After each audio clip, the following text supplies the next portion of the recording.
Welcome, everyone. In modern football, you've got managers who buy success, right? And then you have those rare few who actually build it.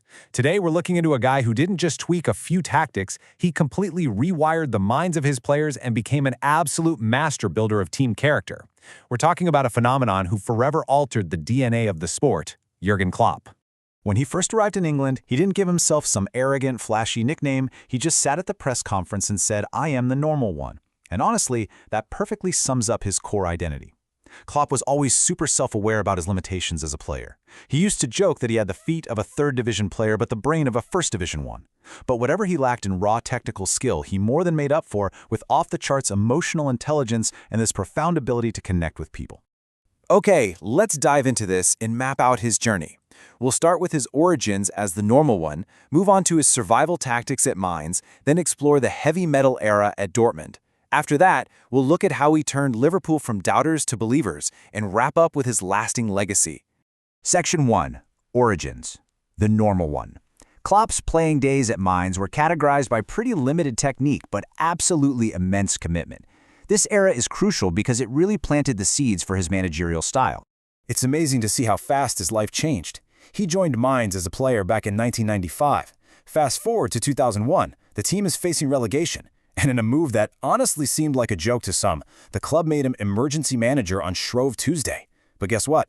He won 6 of his first 7 games, saved the club from dropping down, and by 2004, he actually led them to the Bundesliga for the very first time. Just an unbelievable turnaround. Moving to Section 2, Mainz and the survival press. His first major tactical innovation wasn't born out of luxury or having world-class players. It was born out of sheer, absolute necessity.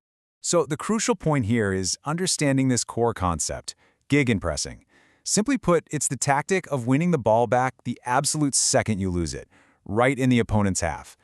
Klopp famously called this the best playmaker in the world. Why?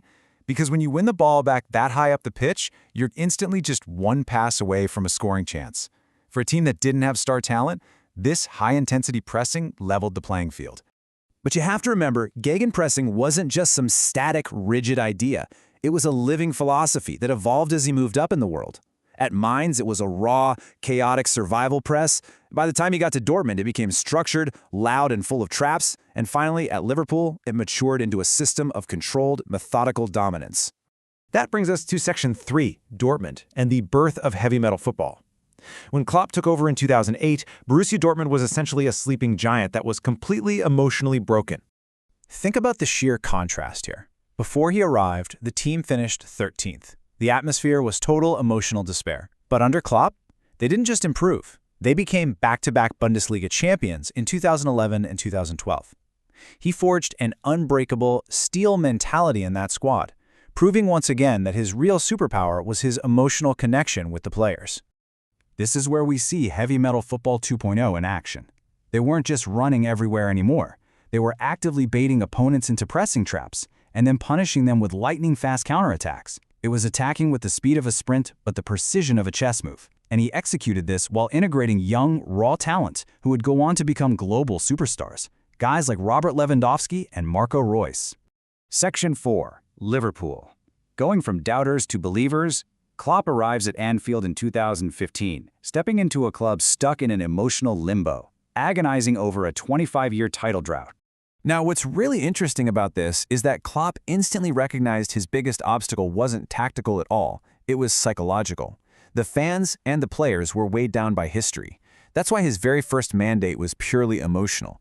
We have to change from doubters to believers. And the payoff from that mental shift was absolutely historic. They transformed from a paralyzed, doubting club into a team of absolute believers who could pull off the impossible. I mean, who could ever forget that miraculous 4-0 comeback against Barcelona in the Champions League? Or the wild celebrations where his glasses literally got smashed? He turned Anfield back into a fortress of pure belief. To conquer the Premier League, though, he had to evolve again. Enter Heavy Metal 3.0. He made insanely smart, record-breaking signings like Alisson and Van Dijk, effectively turning his goalkeeper and center back into playmakers. He completely redefined the role of attacking fullbacks. That chaotic, loud energy from his Dortmund days was refined into controlled possession and a suffocating press that just drained opponents. The timeline of this evolution is just stellar. Arrives in 2015. By 2019, they rack up a mind-bending 97 points in the league and conquer Europe by winning the Champions League. And then, 2020, they finally do it. They break the 30-year domestic curse and become Premier League champions. Finally, Section 5, the legacy. Because when you look back at his career, his footprint on the game is so much more than just a tactical schematic. And this brilliantly illustrates the reality of his impact. Just look at the empirical data across his 3 clubs. At Mainz, roughly a 40% win rate.